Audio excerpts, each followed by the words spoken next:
শহরের বুকে পুরস্কার বিতরণের অনুষ্ঠানের মধ্য দিয়ে দ্বিতীয় হয়েছে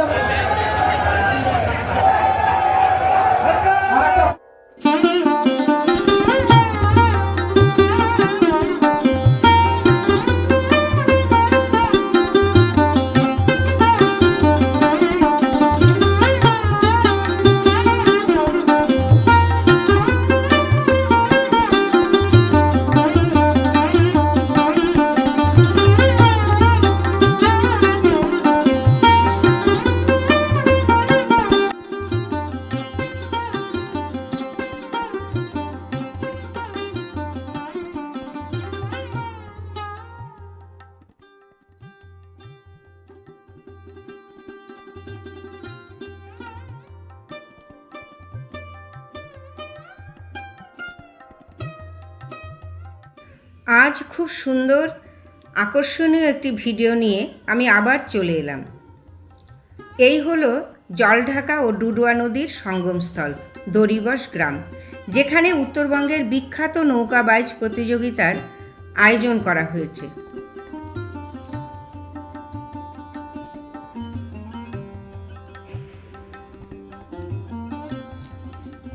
নদীমাতৃক দেশ আমাদের বঙ্গদেশ। নদীর তীরে তীরে অপার সৌন্দর্যে সজ্জিত হয়ে প্রকৃতি আপন খেয়ালেই নিজেকে মেলে ধরেছে। নদী থাকলেই থাকবে নৌকো, নৌকো বেয়ে মাঝি চলে যায় দূর দূরান্তে, সঙ্গে তাদের উদার কণ্ঠে গান ভেসে ওঠে আকাশে বাতাসে। উত্তরবঙ্গের এমন দুটি নদী জলঢাকা ও ডুডুয়া নদীর মোহনা হল দড়িবস গ্রামের কোচবিহার জেলায়। সেই দড়িবস গ্রামে সূর্যোদয় যুব সংঘ এবার তাদের 50তম নৌকা বাইচ প্রতিযোগিতার আয়োজন করে সাড়া ফেলে দিয়েছে। আমি তাদের উদ্যোগে সাড়া দিয়ে সেখানেই ছুটে এসেছি। আপনারাও আমার সঙ্গে চলে আসুন। 50তম নৌকা বাইচ প্রতিযোগিতা এক বিশেষ আকর্ষণীয় প্রতিযোগিতা। এটা হচ্ছে আমাদের বাংলার কিন্তু একটা ঐতিহ্য। তাই এই খবর পাওয়া মাত্র আমি নিজেকে ধরে রাখতে পারিনি, আমি ছুটে চলেছি ফালাকাটায়। ফালাকাটা হলো শিলিগুড়ি থেকে 107 কিলোমিটার দূরত্ব, আর সেখান থেকে আবার 14 কিলোমিটার দূরে হচ্ছে ফুলবাড়ি, সেটি কুচবিহার জেলার মধ্যেই পড়ছে।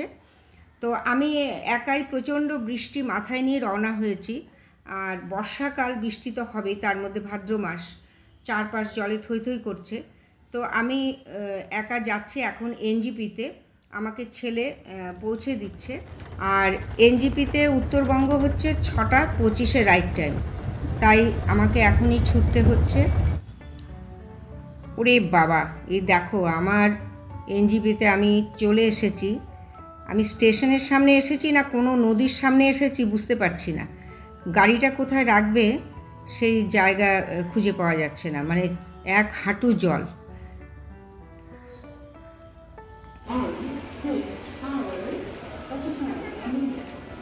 যাই হোক, আমি ট্রেনে উঠে পড়লাম, একটা সিটও পেয়ে গেছি। আর এই সময় ট্রেনের যাত্রীরা বেশিরভাগই ঘুমিয়ে আছে। একটা জানলার সামনে সিট আমি পেয়ে গেছি। এই যে এটা হচ্ছে আমাদের তিস্তা নদী পার হলো। আর রাস্তায় দেখো ট্রেনের দুপাশে এত সুন্দর সবুজ ধান ক্ষেত। তোমরাও একটু এই সৌন্দর্যটা উপভোগ করো।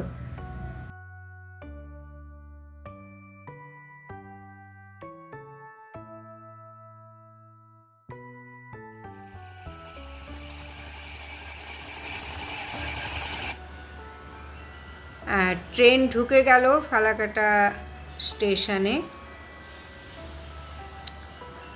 খুব সুন্দর ট্রেনটি 1 ঘন্টা 10 মিনিটেই পৌঁছে গেলাম ফালাকাটায়। গাড়িটি 2 নম্বর প্ল্যাটফর্মে যেহেতু ঢুকেছে, আমাকে এখন ব্রিজ পার হয়ে ওপারে 1 নম্বর প্ল্যাটফর্মে যেতে হবে।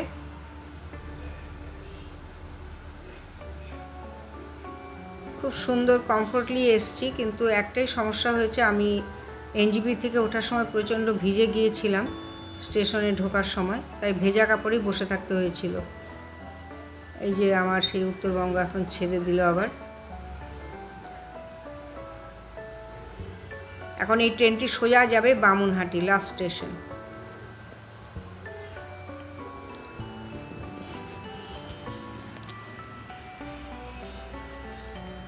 আচ্ছা, এই গাড়িতে এখন আমরা যাব আবার এই ফালাকাটা চৌপতির থেকে ফুলবাড়ি। ফুলবাড়ি এখন যাচ্ছি আমরা এই বিখ্যাত সেই ফালাকাটা শোলমারি আশ্রমের সামনে দিয়ে। আর রাস্তায় আমাদের পড়বে মোজনাই নদী এবং ডোডোয়া নদী। রাস্তায় প্রচুর জল জমে গিয়েছে, যে কারণ সকাল থেকে বেলা 11টা অবধি প্রচণ্ড বৃষ্টি হয়েছে। এই মোজনাই নদীর সেতু পার হচ্ছি।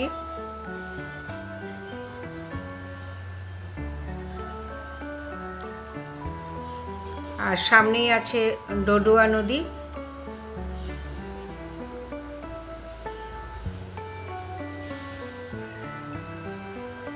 এই হলো ডোডোয়া নদীর সেতু পার হয়ে এখন আমরা ডোডোয়া নদী এবং জলঢাকা নদী দুটোর সঙ্গম স্থলের দিকেই আমরা এগিয়ে যাচ্ছি। চলে এসেছি সেই মহাসঙ্গম স্থলে। আর এখানে স্টেজ করা হয়েছে, বিশিষ্ট ব্যক্তিরা এখানে উপস্থিত রয়েছেন। ফালাকাটা মহাবিদ্যালয়ের অধ্যাপক এবং সমাজসেবক রামসেবক গুপ্ত এবং উত্তরবঙ্গ সংবাদপত্রের সংবাদদাতা আরও বিশিষ্ট ব্যক্তিরা এখানে উপস্থিত রয়েছেন। আর আমাকেও সূর্যোদয় যুব সংঘ থেকে উত্তরীয় পরিয়ে সম্মান জানিয়েছে। এবার আমি চলে এলাম একদম নদীর পাড়ে, যাতে ভালোভাবে আমি অনুষ্ঠানটা দেখতে পারি। দেখো, মানে যারা প্রতিযোগিতায় অংশগ্রহণ করেছে তারা প্রস্তুত হচ্ছে এখন। বিভিন্ন জায়গা থেকে প্রতিযোগীরা এসেছে এখানে। আর নানান রকম আলাদা আলাদা কালারের ড্রেস পরেছে। এক একটা নৌকোতে এক এক রকম কালারের সমস্ত এরা পোশাক পরেছে।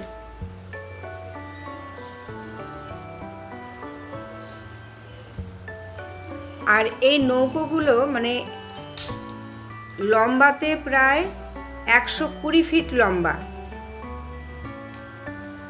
এই যে এই নৌকোটি প্রায় 120 ফিট লম্বা। আর এখানে গ্রুপ মনে হয় 3টে করা হয়েছে। একদম ছোট বাচ্চাদেরও একটা গ্রুপ রয়েছে, প্রায় 10 থেকে 14 বছরের একটা বাচ্চাদের গ্রুপ রয়েছে। তো যাই হোক, এরা এখন প্রস্তুত হচ্ছে, ঠিক সময় মতো এরা শুরু করবে। আর দেখো, এই সমস্ত অনুষ্ঠানে আমরা সবাই যোগদান করে আমরা কিন্তু পারি আমাদের ঐতিহ্য এবং সংস্কৃতিকে সুন্দরভাবে বাঁচিয়ে রাখতে। আর এই অনুষ্ঠান শুরু হয়ে গেল, এই যে 3টে গ্রুপ এগিয়ে আসছে। তোমরা দেখো এবং সুন্দরভাবে উপভোগ করো।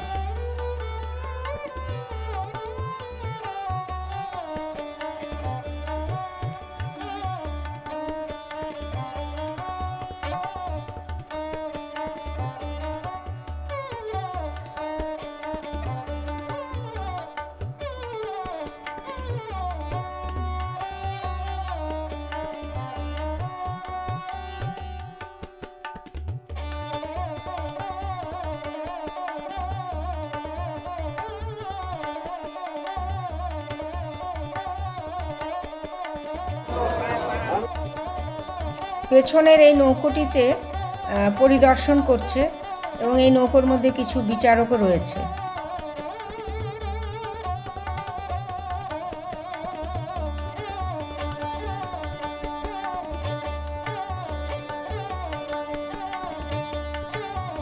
নদীর দুধারে দেখো হাজার হাজার লোক দাঁড়িয়ে এই অনুষ্ঠান দেখছে।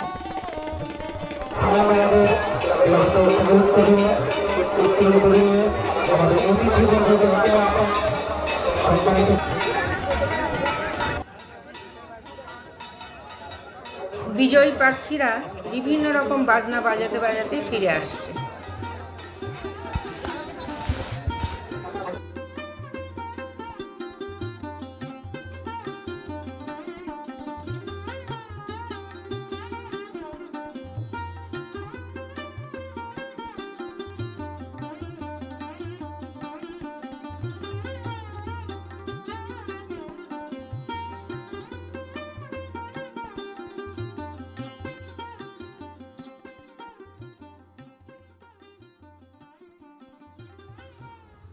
এই নৌকা বাইচ প্রতিযোগিতাটি দেখে তোমাদের কেমন লাগলো আমাকে কিন্তু অবশ্যই কমেন্ট করে তোমরা জানাবে। আমি খুব কষ্ট করে এসে এই অনুষ্ঠানটি দেখলাম এবং তোমাদেরকেও দেখালাম।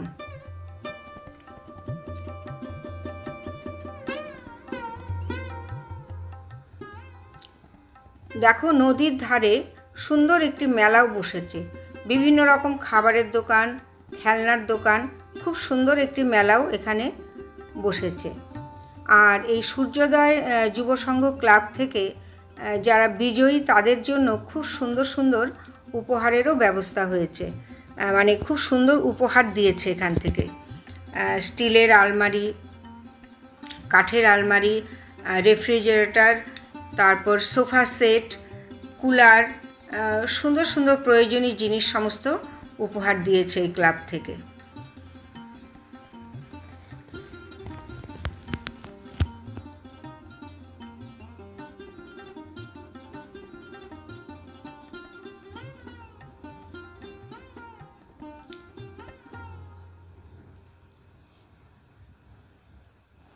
বিভিন্ন জায়গা থেকে প্রচুর প্রতিযোগীরা এসেছে, এই অনুষ্ঠানে যোগদান করেছে।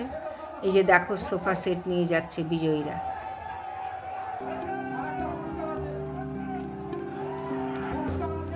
সব কিছু খুব সুন্দরভাবে হলো, খুব সুন্দর একটি অনুষ্ঠান দেখলাম। কিন্তু সমস্যা হলো আমার ফেরা নিয়ে, কারণ যেই ড্রাইভার আমাদের ফালাকাটা থেকে এই মোহনাতে নিয়ে এসেছিল সেই ড্রাইভার চেঞ্জ হয়ে যাওয়াতে নতুন ড্রাইভার রাস্তা খুঁজে পাচ্ছে না। এদিকে রাতও বাড়ছে, তো অনেকক্ষণ উনি গোল গোল ঘুরে শেষমেশ নদীর ওই পারে এসে উনি গাড়ি নিয়ে দাঁড়িয়েছে। আর এখন কি করা যাবে, আমাদের সূর্যোদয় যুব সংঘ ক্লাব থেকেই ব্যবস্থা করে দিলেন যে নদীর ওপারে গিয়ে গাড়ি ধরতে হবে। তো ওনারা একটা নৌকো ঠিক করে দিলেন। তো ব্যাপারটা যেমন রোমাঞ্চকর আমার কাছে, তেমনি কিন্তু খুব ভয়ের, কারণ আমি সাঁতার জানি না। আর রোমাঞ্চকর এই জন্যই আমার নৌকোয় চড়ার খুব ইচ্ছে ছিল। আর এই প্রথম আমি নৌকোয় চড়বো, তাও আবার এত রাতে, প্রায় 9:45 বাজে। আর বুঝতেই তো পারছো বর্ষাকাল, ভাদ্র মাস, তার মধ্যে ভরা নদী। এখন এই নদীতে যাই হোক, আমরা ঠাকুরের নাম নিয়ে বেশ কয়েকজন ছিলাম, আমরা সবাই ঠাকুরের নাম স্মরণ করে নৌকোয় চড়ে বসলাম। কিন্তু নৌকোয় চড়ে বসার পরে কিন্তু আমার আর ভয় লাগছে না। এই অপূর্ব একটা দৃশ্য, মানে কি সাংঘাতিক সুন্দর একটা ভিউ তোমরা দেখো। আর এই পাড়ের থেকে আমরা আস্তে আস্তে যতটা সরে আসছি, ওই দূরে মঞ্চের আলোটা নদীর জলে পড়েছে, কি সাংঘাতিক লাগছে দেখতে, অপূর্ব। এখন মনে হচ্ছে নদীর পথটা যদি আরেকটু লম্বা হতো তাহলে ভালো হতো। বেঁচে থাক সূর্যোদয় যুব সংঘ ক্লাব, আমি তাদেরকে আরেকবার স্যালুট জানাই।